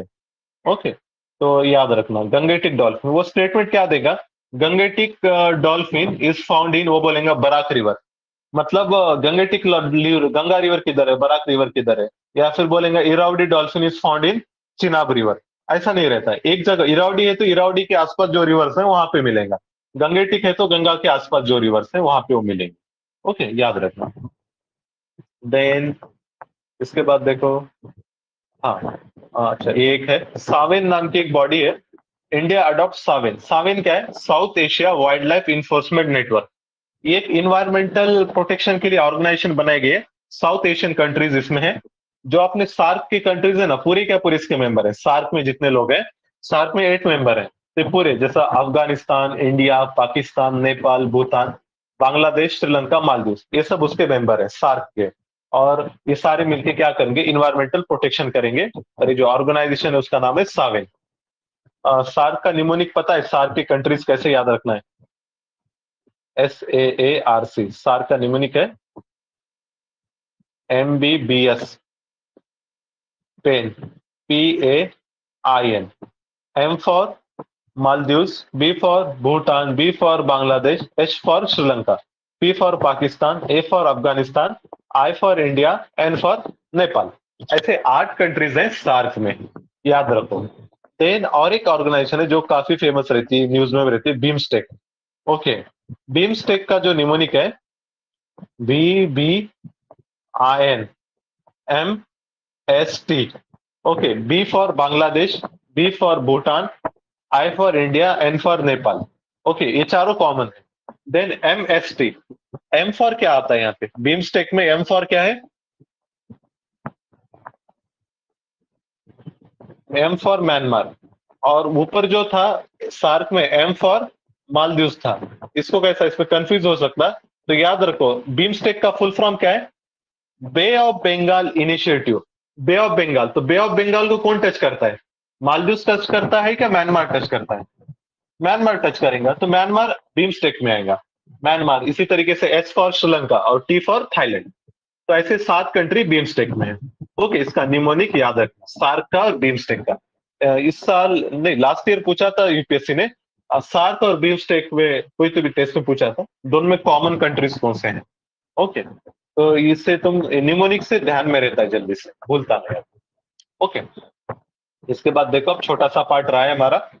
इंडिया में देखो जो बायोस्फीयर रिजर्व हमने देखा था, बायोस्फीयर रिजर्व टोटल 18 है और उसमें से जो 12 है are recognised by UNESCO under man and biosphere reserve programme. Okay, ये मैप देखो, उससे समझ में आएगा हमारे जो बायोस्फीयर रिजर्व हैं वो कौन से हैं। तो मैं ऊपर से बताता हूँ। कोल्ड डेजर्ट बायोस्फीयर रिजर्व, वो हिमाचल प्रदेश में कोल्ड डेजर्ट। नंदा देवी उत्तराखंड में है। कांचनजोंगा ये सिक्किम में आता है। Kanchenjunga highest peak in India है, ये सिक्किम और नेपाल बॉर्डर पे है। Okay, Kanchenjunga. Then Manas national park Assam वाला, दिहांग दिबांग अरुणाचल, दिब्रू साइखोवा आसाम में है। Nokrek biosphere reserve Meghalaya, Nokrek important है, याद रखना, Meghalaya. Okay, Sundarban West Bengal. Similipal ये ओडिशा में है। अचानक मार अमरकंटक एमपी ओडिशा बॉर्डर पे है, एमपी छत्तीसगढ़। पंचमरी मध्य प्रदेश। पन्ना, पन्ना भी मध्य प्रदेश में है। रन ऑफ कच्छ गुजरात में है। शेषाचलम आंध्रा में है। Nilgiri Kerala Tamil Nadu border. Agasthyamalai Kerala, gulf of Mannar Tamil Nadu और ग्रेट निकोबार। ऐसे कुल मिलाकर 18 बायोस्फीयर रिजर्व्स हैं और उसमें से 12 क्या है recognise under man and biosphere reserve. वो जो 12 है, 12 की लिस्ट हमने इसमें देखा था। ये जो हमने एनसीईआरटी डिस्कस की थी ना 11th वाली, इंडिया की जो physical geography, physical environment India, तो उसमें वो चीजें थी। वहां से आप लोग उसको देख सकते हैं कि कौन से जो दूसरे जो 12 प्रोजेक्ट्स हैं वो कौन से हैं। तो इसको आप एक बार फिर से देखो। फिर इसी तरीके से सेम वीडियो में मैं थोड़ा कुछ ट्रिक्स भी बताया था आपको कैसे याद रखना है। ओके, जैसा शेषाचलम है, ये आंध्रा में आता, तो उसको कैसे याद रखेंगे? आंधी चली। आंधी मतलब आंध्रा, चली मतलब शेषाचलम। इसी तरीके से ये दोनों में भी कंफ्यूज होता है, दिहांग दिबांग और दिब्रू साइखोवा। इसको कैसे याद रखेंगे? अरुणा दीदी, ऐसे याद रखो। दीदी को हमारे इधर सिस्टर बोलते हैं, सिस्टर मतलब दीदी। तो अरुणा दीदी, दीदी मतलब दिहांग दिबांग। दिहांग दिबांग अरुणाचल में है तो मतलब दिब्रू साइखोवा आसाम में रहे। ओके, ऐसे कुछ आप निमोनिक बना के भी याद रख सकते हैं। देन ये जो रामसर साइट्स है, कल ही हमने इसको देखा था। ओके, इसको एक बार फिर से देख लेना, इसको अच्छे से पढ़ना, कौन सा है कौन सा नहीं है और कौन से स्टेट में है, पूरे याद रखने की जरूरत नहीं। जो रिसेंट में ऐड किए हुए हैं वो हमको पता रहने चाहिए। और अभी इंडिया में 49 रामसर साइट्स हैं। इसी तरीके से जो टाइगर रिजर्व्स हैं, 53 टाइगर रिजर्व्स हैं, ये इंपॉर्टेंट है टाइगर रिजर्व। ओके, तो इसमें से जैसा कि फॉर एग्जांपल देखो ये राजाजी टाइगर रिजर्व है, Jim Corbett tiger reserve, Rajaji Uttarakhand में, जिम कॉर्बेट उत्तराखंड है। जिम कॉर्बेट में याद रखो यहाँ से रामगंगा रिवर जाती है, जिम कॉर्बेट नेशनल पार्क से रामगंगा। अब सारे टाइगर रिजर्व से कौन सी रिवर जाती है वो देखते नहीं बैठना है, बस ये इस पे काफी पूछा जाता है। जिम कॉर्बेट रामगंगा, गंगा की से अलग रिवर है रामगंगा। मैं ऐसा याद किया था, जिम और राम दोनों दोस्त हैं। ओके, राम गंगा जाती है जिम कॉर्बेट से। ओके, देन पिलभित यूपी में, दुधवा यूपी में और वाल्मीकि बिहार में। अभी दोनों में कंफ्यूज होता है, दुधवा बिहार में है क्या वाल्मीकि बिहार में। इसको कैसे याद रखेंगे? दुधवा दूध कौन देता है? काऊ देती है। और यूपी में क्या है, काऊ प्रोटेक्शन वगैरह बहुत किया जाता है, काऊ कंजर्वेशन। तो ऐसा याद रखो, यूपी में क्या रहेगा? दुधवा रहेगा। और वाल्मीकि कहाँ पे रहेगा? वाल्मीकि, इसका मतलब वाल्मीकि बिहार में रहेगा। ओके, ऐसा आप याद रख सकते, दुधवा वाल्मीकि। मेरी आवाज आ रही है आप लोगों को? I am audible to you? I am audible? आवाज आ रही है? Yes sir, you are audible. आ रही है ना? हाँ, ठीक है, ठीक है। अच्छा, तो हम टाइगर रिजर्व देख रहे थे। वाल्मीकि बिहार में है, दुधवा है यूपी में। इसी तरीके से देखो ये बक्सा भी काफी पूछा जाता है। बक्सा टाइगर रिजर्व वेस्ट बंगाल में है, बक्सा वेस्ट बंगाल। मानस मानस है आसाम में पक्के, पक्के याद रखना, पक्के इज इन अरुणाचल, अरुणाचल में पक्के। नामदापा भी अरुणाचल में है, कामलांग अरुणाचल में है, ओरोंग, ओरोंग, नामेरी, काजीरंगा, ये तीनों भी हैं आसाम में, ओरोंग, नामेरी, काजीरंगा। ओके, ये हो गया। फिर इसी तरीके से पन्ना तो पता रहता है, पन्ना मतलब एमपी। पेंच दो हैं, एक पेंच टाइगर रिजर्व एमपी में और एक पेंच टाइगर रिजर्व है जो कि महाराष्ट्र में। पेंच दो है। ओके, फिर इसी तरीके से देखो, सबसे अगर एरिया वाइज जो पूछा जाए लार्जेस्ट कौन सा है, एरिया वाइज लार्जेस्ट शायद ये है नागार्जुन सागर श्री साइलम, एनएसटीआर जिसको कहते हैं, लार्जेस्ट। ओके, और अगर पॉपुलेशन वाइज पूछा जाए टाइगर की पॉपुलेशन कौन से नेशनल पार्क में ज्यादा है, not in state, national park में, तो पॉपुलेशन सबसे ज्यादा है जिम कॉर्बेट। ओके, और अगर एरिया पूछा जाए तो एनएसटीआर हाईएस्ट पॉपुलेशन। ओके, और एनएसटीआर लार्जेस्ट एरिया के हिसाब से बोला जाए तो नागार्जुन सागर श्री साइलम, ये याद रखो। फिर इसके बाद ठीक है, कर्नाटका में देखो बहुत सारे हैं, दांदेली, अश्नी, भद्रा, नगरहोल, बांदीपुर। ओके, फिर ये बॉर्डर पे मुदुमलाई, बिलगिरी, सत्यमंगलम, अन्नामलाई, मेघामलाई, ये मलाई वगैरह ये सारे साउथ में रहते हैं, केरला, आपका तमिलनाडु रीजन में, पेरियार टाइगर रिजर्व वगैरह ये सारे। और तेलंगाना की याद रखो, देखो तेलंगाना का कौन से, ये कावल नाम का एक दिख रहा है, अमराबाद और एनएसटीआर, कावल, अमराबाद, एनएसटीआर, ये तीन दिख रहे हैं। ओके, तो ये सब टाइगर रिजर्व, इसको पढ़ना थोड़ा सा और एक बार इसको पढ़ो। और अभी लेटेस्ट में जो ऐड हुए हैं ये 5-6 हमको पता रहना, जैसा राजाजी टाइगर रिजर्व उत्तराखंड में है, ओरोंग आसाम में है, कैमलंग 50 टाइगर रिजर्व अरुणाचल में था, श्री विलुपुत्तूर मेघामलाई तमिलनाडु में है, रामगढ़ विशालधारी राजस्थान में, गुरु घासीदास छत्तीसगढ़ में। ये पूछने के चांसेस हैं, गुरु घासीदास, अभी लेटेस्ट गुरु घासीदास है, छत्तीसगढ़ में है, याद रखना, 53rd टाइगर रिजर्व। उसके बाद ये कुछ इंडिया के न्यूक्लियर पावर प्लांट है, ये देख लेना, जैसा फॉर एग्जांपल यूपी में न्यूक्लियर पावर प्लांट है नरोरा, राजस्थान में जो है उसको कहते हैं रावत भाटा, रावत भाटा जगह का नाम है। ओके, देन गुजरात में जो है उसको हम काकरा पार कहते हैं, गुजरात काकरा पार, महाराष्ट्र में तारापुर, कर्नाटका में कैगा, तमिलनाडु में मद्रास, तमिलनाडु में दो है, मद्रास एटॉमिक पावर प्लांट, इसका और एक नाम है कल्पक्कम भी कहते हैं, कल्पक्कम, और दूसरा है कुडानकुलम, यह भी इंडिया का फिलहाल लार्जेस्ट है। ओके, कुडानकुलम, कुडानकुलम, कल्पक्कम, कैगा कर्नाटक में है और गुजरात में काकरापार। अभी दोनों में कंफ्यूजन होता है, काकरापार गुजरात में है क्या कर्नाटक में, तो इसको कैसे याद रखेंगे, गुजरात के लोग क्या खाते हैं ज्यादा, जिलेबी फाफड़ा, वहां की फेवरेट डिश है, तो जिलेबी फाफड़ा से याद रखो काकरापार, तो गुजरात में क्या रहेगा, जिलेबी फाफड़ा, तो मतलब काकरापार कहाँ पे है, गुजरात में, फिर कहेगा ऑटोमेटिक कर्नाटका में है। ओके, जहां पे भी कंफ्यूजन हो रहा है कुछ निमोनिक वगैरह बनाना। फिर इसके बाद बाइंडिंग नॉन बाइंडिंग वाले जो है ना, ये मैं लिस्ट दिया हूं यहाँ पे, इसको आप लोग पढ़ लो, इसको बार बार पढ़ते रहना, पूछते हैं इसके ऊपर भी कभी कभी क्वेश्चन रहता है। जो नॉन बाइंडिंग है उसको याद रखो, इसके अलावा जो बाकी रहेंगे वो बाइंडिंग रहेंगे। ओके, इसी तरीके से पेरिस एग्रीमेंट पे थोड़ा कंट्रोवर्सी है, बाइंडिंग है कि नॉन बाइंडिंग है, तो याद रखना बस इट इज, अभी याद रखो नॉन बाइंडिंग है। ओके, नॉन बाइंडिंग है पेरिस एग्रीमेंट, और बाकी जो दूसरे हैं इसको एक दो बार पढ़ लिए, जब भी रिवीजन कर लिए तो मतलब ये याद रहेगा। ओके, तो इस तरीके से देखो, ये बाकी की ये चीजें हमने पूरे कवर किए, मैप जो हमने डिस्कस किया ना उसको लिस्ट फॉर्मेट में दिया है, तो ये सारी चीजें हमने देखी हैं, टाइगर रिजर्व, रामसर साइट वगैरह, कुछ फेमस नेशनल पार्क हैं, वाइल्ड लाइफ सेंचुरीज हैं, बायोस्फीयर रिजर्व्स वगैरह हमने ये भी देख लिए। ओके, इसको अलग से देखने की जरूरत नहीं है। Biological hotspot, mega diverse countries 17 countries हैं, टाइगर रिजर्व वगैरह।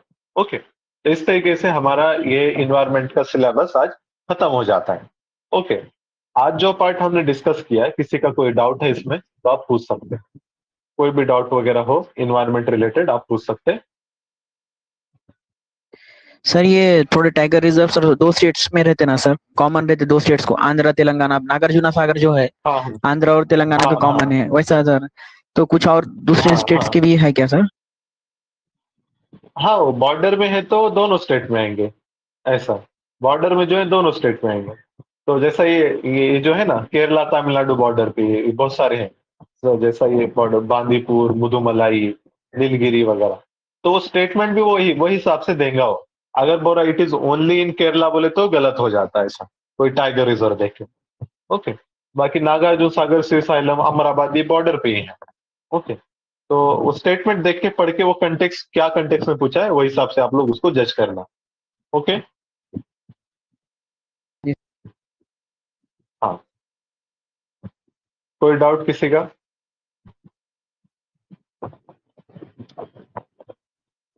ठीक है, हम देखेंगे शॉर्ट 5 मिनट और लेता हूँ आपके। पेपर कैसे सॉल्व करना रहता है। ओके। जैसा फॉर एग्जांपल ये आपके सामने में एक पेपर है, इन्वायरमेंट का पेपर है, विजन का, जो हमने यूपीएससी के लिए सॉल्व किया था। ओके।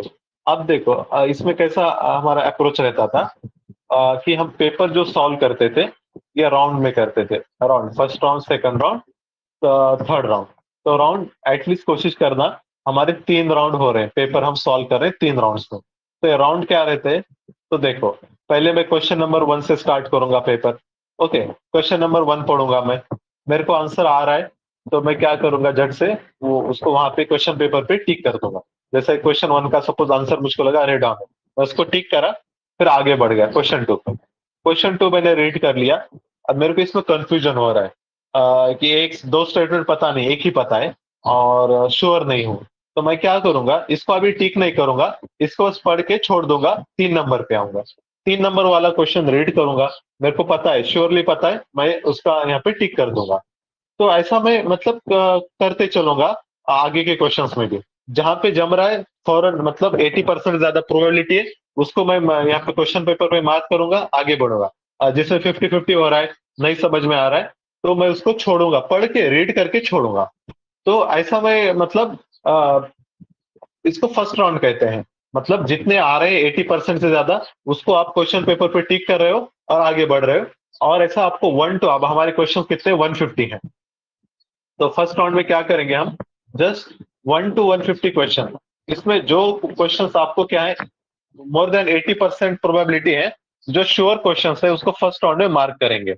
ओके, श्योर क्वेश्चंस मतलब 80% से ज्यादा जिसको में हमको लग रहा है कि मतलब ये सही है, तो ऐसे क्वेश्चन हम टिक करेंगे और उसको मार्क करेंगे।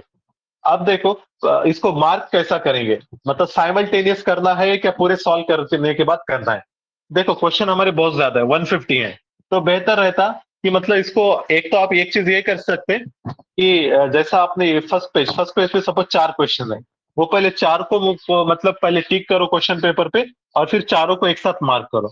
या फिर दूसरा तरीका ये रह सकता है, जैसा कुछ आपने 20 क्वेश्चन सॉल्व किए फिर एक साथ मार्क किए, या फिर 25 किए और एक साथ मार्क किए, ऐसा भी आप कर सकते हैं। तो जो भी आपको सुटेबल लगे। मतलब ये फर्स्ट राउंड की बात चल रही है, मतलब मैं 1 से 20 तक के सॉल्व किया जितने मुझको श्योर है, और फिर मैं उनको आंसर शीट पे मार्क किया। ओके। ऐसा बिल्कुल नहीं करना है कि मतलब 1 से 150 पूरे कर रहे हैं फिर उसके बाद मार्क कर रहे हैं। ओके।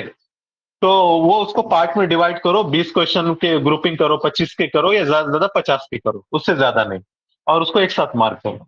फिर बाद में क्या करेंगे, अब एक राउंड हो जाता है हमारा, सपोज 2 घंटे का हमारा पेपर है, तो कितना 2.5 घंटे का है ना, तो अराउंड, मुझको तो आइडिया नहीं 150 के लिए कितना लगेगा, लेकिन हमारे क्वेश्चन बहुत सिंपल सिंपल है, तो एक्सपेक्ट कर सकते हैं 1-1.5 घंटे में हो जाता हमारा फर्स्ट राउंड। मतलब 150 क्वेश्चन रीड करके हो जाते, और इसमें श्योरिटी वाले एक 60 से 70 रहेंगे जो हमने उसको टिक किया है।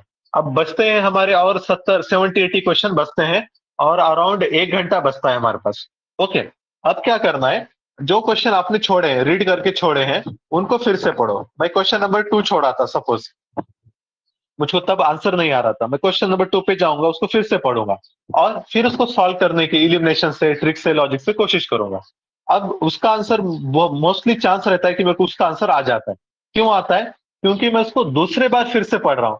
और इसमें क्या होता है कि जो मतलब कुछ वर्ड्स फर्स्ट रीडिंग में छूट जाते, लेकिन मैं उसको डबल से पढ़ रहा हूँ ना, तो वो वर्ड पे मेरा अटेंशन जाता, और मुझको वो वर्ड्स मतलब फिर से मैं ध्यान देता हूँ, और अलग से दूसरे डायमेंशन भी जब तक मेरे दिमाग में खुल जाते। फिर इसी तरीके से एक राउंड मेरा ऑलरेडी हो चुका है, 60-70 क्वेश्चन में मार्क कर चुका हूँ, तो थोड़ा सा मेरे ऊपर एक बर्डन भी कम हो चुका है, मैं पूरा 150 क्वेश्चन पढ़ भी लिया हूँ, तो अब थोड़ा सा बर्डन आपके ऊपर कम होता है। सेकंड राउंड में आप फ्री माइंड से मतलब अब अटेम्प्ट कर सकते हैं, तो फिर आपके आंसर्स आएंगे, मतलब इसमें पूरे तो करेक्ट नहीं होंगे। अराउंड सपोज आपने इसमें सपोज 50 एक सॉल्व किए तो 30 एक बरोबर होते, 15-20 गलत भी होते, तो कोई कोई हरकत नहीं, नेट पॉजिटिव स्कोर ही रहता है। तो इसमें एक एक क्वेश्चन पढ़ के फिर आप सॉल्व करोगे और उसको टिक करोगे। ओके, सेकंड राउंड में फिर क्या होता है, कभी कभी सेकंड राउंड में पढ़ने के बाद भी कुछ क्वेश्चंस नहीं आते, मतलब कुछ वन लाइनर वगैरह कुछ है या फिर कुछ बहुत ही डिफिकल्ट है, फिर ऐसे क्वेश्चन को तब भी मतलब छोड़ दो थर्ड राउंड के लिए। थर्ड राउंड के लिए कुछ 10 से 15 मिनट बचते हैं और 20 एक क्वेश्चन रहते हैं। अब पूरे 150 तो करना नहीं हमको, 140 वगैरह अटेम्प्ट करना रहता, तो फिर क्या करेंगे, थर्ड राउंड में फिर से वो 10-20 क्वेश्चन जो है ना उनको पढ़ो। अब पढ़ने के लिए ज्यादा टाइम नहीं लगता, फटाक से उसको पढ़ लिए फिर कोशिश करो उसको सॉल्व करने की। ओके, तो ऐसा करके उसमें से जो 20 अगर छूटे हैं तो 20 में से जो कम रिस्क वाले 10 हैं उसको टिक कर देना। तो ऐसा कुल मिलाकर 135 टू 140 के बीच में अटेम्प्ट रहना चाहिए। और अरे हाँ, निगेटिव नहीं है ना मार्किंग आपको, निगेटिव मार्किंग है कि आपको कोई बताएगा? निगेटिव मार्किंग टीपीएस टीएसपीसी में है क्या? नहीं नहीं सर। नहीं है ना, तो पूरे 150 क्वेश्चन मार्क करना है। ओके, एक भी क्वेश्चन छोड़ना नहीं है, और निगेटिव का मसला ही नहीं है, फिर बहुत अच्छा होगा। ओके, तो जितने भी आ रहे हैं मार्क करना है, लेकिन उसको कैसा करोगे, फर्स्ट रीडिंग में पूरे अटेम्प्ट नहीं करना है, फर्स्ट रीडिंग में श्योरिटी वाले, सेकंड रीडिंग में 50-50 वाले, थर्ड रीडिंग में वन लाइनर वगैरह ऐसे। ओके, 50-50 वाले, और थर्ड रीडिंग में जो हार्ड लेवल के क्वेश्चन है उसको मार्क करना है। मतलब कुछ क्वेश्चन आप वो एक बार पढ़ेंगे, कुछ क्वेश्चन 2 बार, कुछ क्वेश्चन 3 बार, तो इस तरीके से क्वेश्चन अटेम्प्ट करना रहता है हमको क्वेश्चन पेपर। ओके, इसमें कोई डाउट किसी का? क्वेश्चन पेपर सॉल्व कैसे करना है, इसमें किसी का कोई डाउट? सर फर्स्ट रीडिंग में रीड करने के बाद जो आ रहे तो उनको बबल कर देना क्या? बबल करना, लेकिन कैसा करो, साइमल्टेनियस मत करो बबल। आप क्या करो, पहले 25 से 1 to 25 जाओ, सॉल्व कर लो जितने आ रहे, उसमें सपोज 15 आ गए, फिर वो 15 को एक साथ मार्क करो। ऐसा साइमल्टेनियस करे तो थोड़ा सा टाइम लगता है उसमें। ओके, 25 एक सॉल्व करो, फिर ऐसा मार्क करो, या फिर 1 से 50 तक के सॉल्व करो, उसमें सपोज 25 to 30 सॉल्व हो गए तुम्हारे, उसको टिक करो एक साथ, ऐसा 50-50 की ग्रुपिंग में। ओके, ऐसा कर सकते हो। सेकंड राउंड में साइमल्टेनियस भी कर लिए तो चल जाएगा पब्लिक, एक एक से सॉल्व करके। ओके, तो ये चीज ध्यान में रखो।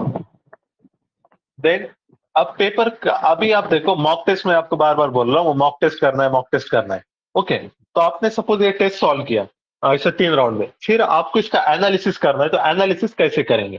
तो सबसे पहले क्या करना, वो पेपर पहले एक्सप्लेनेशन देखो, और जो राइट आंसर है ना उसको ऐसे हाईलाइटर से हाईलाइट करो।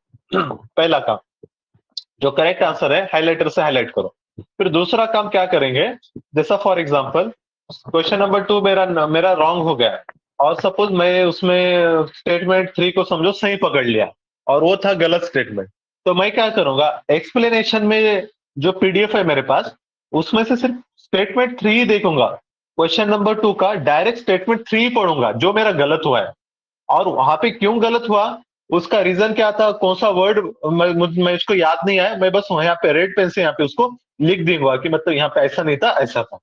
ओके, क्वेश्चन स्टेटमेंट 1 और 2 मेरा सही हुआ है, उसको देखना नहीं है। ओके, इसमें टाइम बहुत जाएगा आपका, फिर 2-3 घंटा लगेगा पेपर एनालिसिस करने। हमको 1 से 1.5 घंटे में पेपर खत्म करना है एनालिसिस करके। तो वो कैसे होगा, जो स्टेटमेंट रॉन्ग हुआ है उतना ही एक्सप्लेनेशन में से पढ़ना है, जो चीजें आपकी सही हुई फिर से नहीं देखना, क्योंकि एक्सप्लेनेशन इससे 40-50 पेज का रहेगा, पूरा दिन चला जाएगा फिर आपका एक्सप्लेनेशन पढ़ते पढ़ते, फिर उस दिन दूसरा कोई पढ़ के नई चीज होंगी। तो ऐसा बिल्कुल मत करो, जो स्टेटमेंट गलत हुआ उतना ही एक्सप्लेनेशन में से देख लेने का, और वो जो पॉइंट था जो आपका मिस हो गया था उसको रेड पेन से क्वेश्चन पेपर पे लिख लेना, ताकि अगली बार आपको एक्सप्लेनेशन देखने की जरूरत ना गिरे, आप क्वेश्चन पेपर ही रिवाइज कर ले। ओके, क्वेश्चन पेपर को ही अपने नोट्स बनाओ। ओके, उस पर ही तुम चीजें ऐड करो। तो इस तरीके से मतलब इसका एनालिसिस किया जाता है। ओके, और ज्यादा भी नोट्स नहीं बनाना है इसके ऊपर, बहुत सारे पॉइंट पूरा एक्सप्लेनेशन ही लिख दे रहे हैं, ऐसा भी मत करो। जितना पॉइंट रॉन्ग हो गया उतना ही इसमें ऐड करना है। सपोज कहाँ पे ईयर गलत हो गया आपका, तो करेक्ट ईयर क्या था, कोई मिनिस्ट्री गलत हो गई तो करेक्ट मिनिस्ट्री क्या थी, उतनी ही चीज वहां पे लिख देने का। ओके, तो यह है समझ में एक्सप्लेनेशन कैसे देखना है। आई बात समझ में, एनालिसिस कैसे करना है पेपर का, आ रहा है समझ में?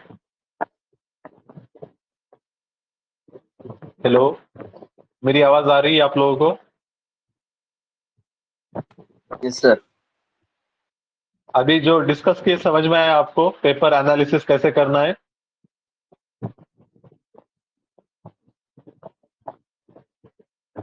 नहीं आया? नहीं आए तो पूछो, हाँ क्या सर, समझ में नहीं आया? आया ना? हाँ हाँ हाँ। तो एनालिसिस में क्या करना है, जो जितना रॉन्ग हुआ है वही स्टेटमेंट देखना है। ओके, हमको लगेगा अरे नहीं बहुत इंपॉर्टेंट इंपॉर्टेंट पॉइंट है, एक्सप्लेनेशन में पढ़ना चाहिए, कुछ जरूरत नहीं है। ओके, क्योंकि वो जब आप स्टैटिक रिवाइज करोगे ऑटोमेटिक वो रिवाइज होने वाली है, और ऑलरेडी वो चीज आपको आती है, डबल से मत पढ़ो उसको।